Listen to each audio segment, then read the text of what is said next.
es que lo primero agradecer a la organización de SEPCO habernos invitado a participar en este encuentro, y la verdad es que encaja muy bien mi presentación con la ponencia anterior, porque una de las cosas que hay que desarrollar en un territorio para ser innovadores, es desarrollar un ecosistema apropiado, ¿no? Un ecosistema de innovación que permita ser un territorio inteligente y emprendedor.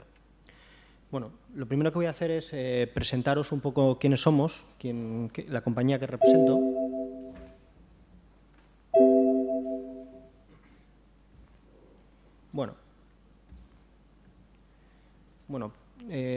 Represento un grupo empresarial formado por 4 empresas de servicios avanzados en el ámbito de consultoría e innovación, competitividad, capacitación de personas y en el ámbito de las Smart Cities. Llevamos más de 20 años en el mercado y, bueno, básicamente son Grupo FIDE, FIDE Consultores o FIDE Formación, en Erlis, y una compañía de servicios avanzados. Bueno. Vale. ¿Qué es un territorio inteligente? Bueno, básicamente lo que he pretendido presentaros hoy en la ponencia es cómo ayudar a un territorio, una ciudad, un municipio, una comunidad autónoma, un entorno competitivo, un marco de microeconomía, a hacerlo más inteligente, crear un ecosistema que permita desarrollar la innovación en su tejido, ¿no? La innovación en el ámbito empresarial, en el ámbito social y, en definitiva, en el ámbito global en el que estamos trabajando. Bueno, estaba bastante claro, competimos en un entorno global, nuestros flujos económicos no se circunscriben a espacios cerrados, por lo tanto, tenemos que responder a retos, ¿no? Es importante saber que estamos bajo un prisma donde interactuamos ciudadanos, empresas y gobierno, y tenemos que trabajar en una línea consensuada para poder desarrollar este ecosistema. Yo creo que uno de los grandes problemas de los territorios para que se fomente el espíritu innovador y emprendedor, en definitiva, puede ser hasta lo mismo, ¿no? La innovación dentro de una empresa no deja de ser un proceso de intraemprendizaje, ¿no? Pues, en definitiva, estamos hablando casi de procesos parecidos. Pues necesitamos hacer un tejido y un espacio que sea sostenible, integrador, cohesionado y el que nos va a permitir ser más competitivo. Cuando antes han presentado datos en relación a la inversión en I+D+I que hay en el marco nacional frente a lo que hay en Europa, aquellas sociedades más avanzadas, estaban arriba, ¿no? Los suizos, algunos países del norte de Europa, son curiosamente también las sociedades más sostenibles. Son las sociedades que más preocupadas están por su entorno social y medioambiental. Entendemos que la respuesta a los retos es lo que de alguna manera marca la diferencia entre un territorio más o menos competitivo. Bueno, ¿qué retos son a los que nos enfrentamos? Los retos sociales, los retos económicos y los retos ambientales. Pero también nos enfrentamos a unos retos administrativos. Tenemos una burocracia excesiva. No sé en qué nivel del ranking estamos en el proceso de creación de una empresa, pero estábamos por debajo del 100. O sea, en un ranking mundial, crear una empresa en España es algo muy complicado. Bueno, pues tenemos que optimizar los recursos administrativos para trabajar mejor frente a los retos. Aunque luego creo que lo pueden explicar mejor desde el Gobierno de Cantabria. Esta presentación también está alineada con lo que está diciendo Europa. Europa, en el nuevo programa de apuesta por la I+D+I, el programa Horizon, en vez de trabajar bajo áreas de conocimiento o centros de competencia, está empezando a enfrentar al I+D+I a los retos. En definitiva, un poco nuestra visión es coincidente con la visión europea. Es cómo hacemos un territorio más competitivo, más innovador, básicamente enfrentándole a los retos. Y dando respuesta a los retos es donde surgirán las iniciativas que permitirá dar pasos y avances, ¿no? ¿Qué es un territorio inteligente? ¿Qué debemos trabajar respecto a esos retos? Pues obviamente unas áreas funcionales. ¿Qué áreas funcionales tiene un territorio para poder desarrollarlas? La infraestructura, el urbanismo, la movilidad, la sostenibilidad energética y ambiental, la innovación social y el gobierno abierto, la competitividad y el empleo y, por supuesto, la parte transversal de las tecnologías de la información y la comunicación. Si veis, estos retos, estos áreas de conocimiento responden a todos los retos. Si estamos hablando de entornos de una empresa, responde a estos retos. Necesita unas infraestructuras apropiadas, necesita un marco económico, un marco administrativo estable que le permita avanzar en la toma de decisiones. Yo creo que España, en ese sentido, ha tenido una mala experiencia, por ejemplo, en el entorno energético, que no ha conseguido establecer una política energética base y eso ha impedido desarrollar, por ejemplo, estrategias competitivas en renovables o estrategias competitivas en desarrollo energético. Entonces, necesitamos estabilizar todo este tipo de prioridades para poder responder a los retos. ¿Qué planteamos nosotros desde nuestro grupo para poder desarrollarlo? Planteamos la creación de un ecosistema, un entorno, lo llamamos hub, no deja de ser un concentrador, ¿no? Esa es la definición académica.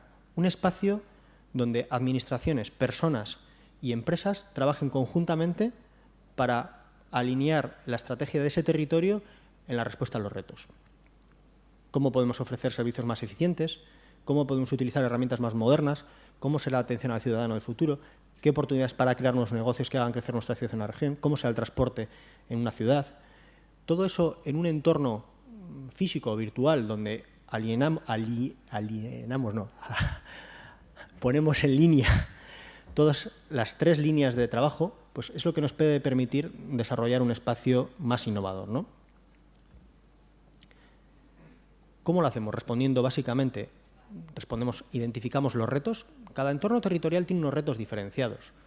Si estamos hablando de Castilla, pues por ejemplo tiene unas zonas con un profundo reto ante el envejecimiento que igual otras zonas de España no lo tienen, pero hay otras zonas de España que tienen una tasa de inmigración tan alta que tiene otro tipo de retos sociales en cada caso. O si estamos hablando del País Vasco, que tiene la mitad del desempleo que tiene el resto de España, tiene un reto que es el desempleo, pero no es del mismo nivel que puede tener otro territorio que esté por encima del 30%.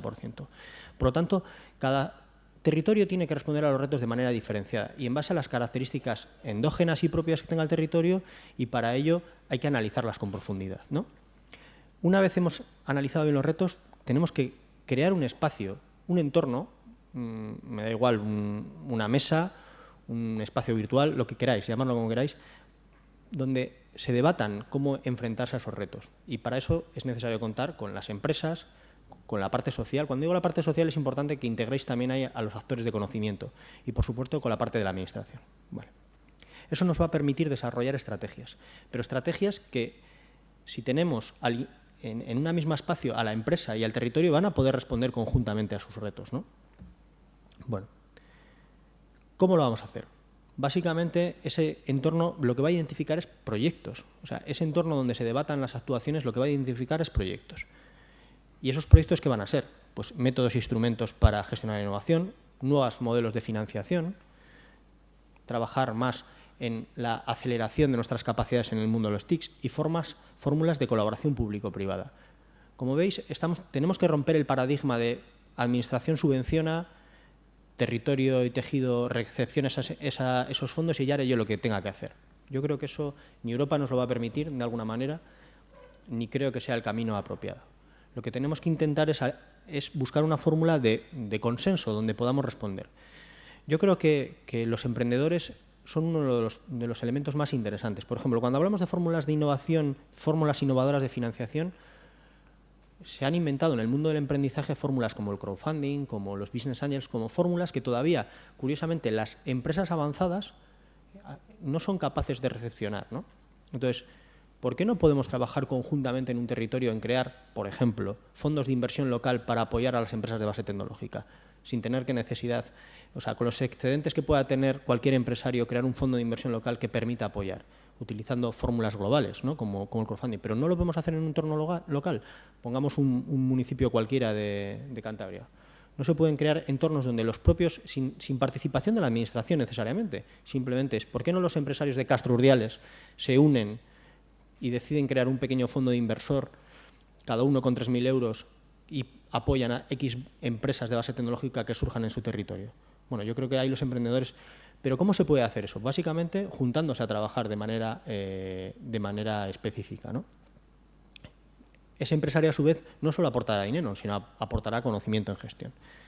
Entonces, básicamente son un poco los mecanismos.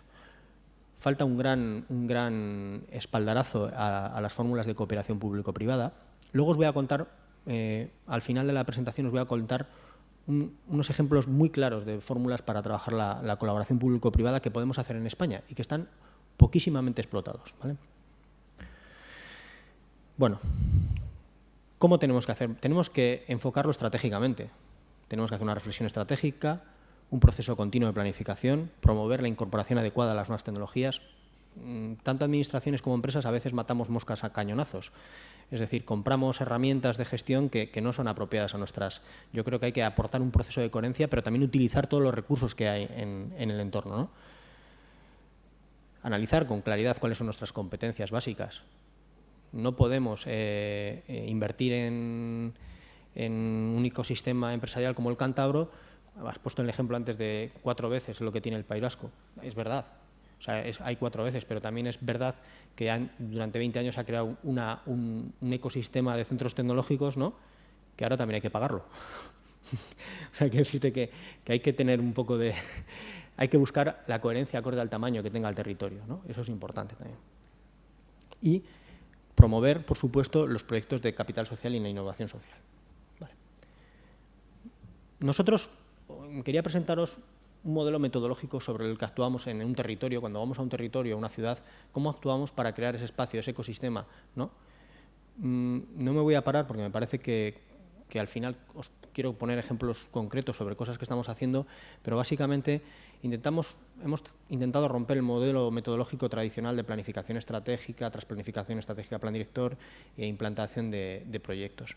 Básicamente lo que pretendemos es un espacio que se retroalimenta constantemente y que ponga en valor propuestas. ¿Veis? Propuestas de valor. Es decir, desarrollar un espacio que constantemente esté lanzando proyectos hacia su territorio con esa triple participación de empresas, administración y ciudadanía, y que esté de alguna manera buscando las fórmulas de ponernos en marcha, ¿no? Siempre teniendo en cuenta que al final hay un usuario, ¿no?, que son los agentes económicos y sociales. Vale. Bueno, ¿qué garantiza el éxito para identificar bien los objetivos? Identificar los agentes claves, desarrollar un modelo para crear una oficina de innovación en un territorio, identificar los riesgos, realizar un lanzamiento y seguimiento inicial del concentrador, el Innovation Hub, identificar qué iniciativas está haciendo un territorio ya de manera innovadora e identificar fórmulas de financiación. En definitiva, lo que buscamos es crear un ecosistema que permita a un territorio ser más innovador. Yo creo que es fácil de unir con la presentación anterior. O sea, estamos muy por debajo en inversión privada del I+D+I que se hace en Europa. España en inversión pública está parecida, pero ahora las capacidades presupuestarias cada vez son menores. Sin embargo, nuestro ecosistema empresarial no invierte en I+D+I. ¿Por qué no invierte en I+D+I? Porque no tiene en su core, no tiene en su ADN incorporado el concepto de intraemprendizaje, no tiene incorporado en su ADN el concepto de inversión a largo plazo, en retos. Siempre estamos buscando situaciones cortoplacistas. En ese sentido, es bastante complejo cambiar la actitud, pero sí que es verdad que hay que crear nuevos paradigmas que permitan al empresariado y también a la masa social enfrentarse al reto de hacer una ciudad, un territorio más competitivo. Cuando hablamos, por ejemplo, de desarrollar espacios de colaboración público-privada, Santander, el Ayuntamiento de Santander tiene buenos ejemplos, lidera la Red Española de Ciudades Inteligentes y ha cedido espacios públicos para que se invierta en I+D+I y se ha creado una capa de sensorética. Vale. Ahora queda el siguiente reto, es cómo utilizamos eso. O sea, Santander se está enfrentando al reto, ya hay un mecanismo de colaboración público-privada que ha creado un espacio donde emprendedores y empresas pueden desarrollar tecnologías innovadoras. Ahora han creado un gran mapa de sensores en la ciudad, pero probablemente les haya faltado la tercera pata. ¿Y qué hacemos con esos sensores? Bueno, no les ha faltado, lo están consultando, están en ello en este momento, ¿no? Entonces, ahí es un buen ejemplo, y estamos en ese ejemplo, de cómo se puede abordar la cooperación público-privada. Esto puede parecer un poco etéreo, pero os voy a poner un ejemplo que me ha parecido bien, porque además lo voy a unir con la parte de aprendizaje, que nosotros desde nuestra organización estamos trabajando conjuntamente con el Ministerio. El Grupo FIDE se le ha asignado la Secretaría Técnica de la Red Española de Ciudades Innovadoras. Hay 51 ciudades españolas que han ganado el Premio de Ciudad de la Ciencia y la Innovación, y la Secretaría Técnica de esta red, que presiden Baracaldo y Móstoles, la llevamos nosotros. ¿Qué mandato nos ha dado tanto la presidencia como la vicepresidencia, que es el Ministerio de Competitividad? Es fomentar la innovación en estas ciudades. Tenéis 51 ciudades españolas que vuestro mandato es que fomentéis la innovación en el territorio. Y os vamos a poner como Ministerio herramientas en valor para poder fomentarla. pero son herramientas atípicas. Por ejemplo, no queremos que se subvencione desde las administraciones locales ni territoriales, bueno, no queremos, sí queremos, pero igual no hay dinero, pero vamos a buscar otras herramientas. Y se sacaron de la chistera la compra pública innovadora, que no consigue arrancar porque no existe un interés desde las administraciones de comprar innovación. Entonces, ¿qué se supone la compra pública innovadora? La compra pública innovadora supone que una administración en sus procesos de compre innovación, que arriesgue. Os imagináis, ¿no? Hay que urbanizar una calle. Vamos a buscar un nuevo material para urbanizar esa calle. Nadie se lo plantea. En urbanismo e infraestructuras del ayuntamiento eso no se lo plantean de ninguna manera. Si no existe un espacio dentro del propio municipio que esté constantemente empujando la innovación, ¿no? Entonces, la compra pública innovadora va a poner, de alguna manera, en una mesa la demanda y la oferta. Hay un emprendedor de este municipio que ha desarrollado un nuevo material para hacer una acera. ¿Por qué lo voy a comprar yo como municipio? ¿Por qué voy a comprar esa nueva innovación?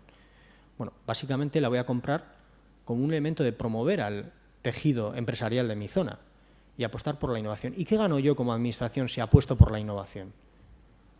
Pues bueno, ganas la participación en ese proyecto. Además de que existen mecanismos de financiación, no de subvención, para poder lanzar ese proyecto, la compra pública tiene dos programas, no demanda y no compra, lo que busca de alguna manera es que si tú haces ese piloto y yo te lo compro como administración y lo haces en mi municipio, posteriormente voy a participar como administración en los resultados y beneficios que surjan si lo vendes en otro sitio. Para poder promover eso es necesario tener un espacio que empresas, administraciones y sociedad diga lo que hace falta para poder poner en valor. Herramientas tenemos. Os he puesto una de cooperación público-privada, la compra pública innovadora. Bueno, es un poco el resultado y el resumen de lo que os quería contar. O sea, trabajamos con territorios, actualmente, como veis, con 51 ciudades españolas, en promover la innovación, bajo este modelo metodológico. Y empiezan a surgir cosas. Ahora Valencia lanza un gran contrato, lo ha hecho bajo este paradigma. Alcalá de Guadaira en Sevilla han lanzado otro y empiezan a motivar a la gente, ¿no? Y bueno, básicamente, estos son mis datos. Tenéis en la web de Impulso, podéis comprobar lo que os he estado comentando. Y bueno, pues nada, muchas gracias por haberme invitado.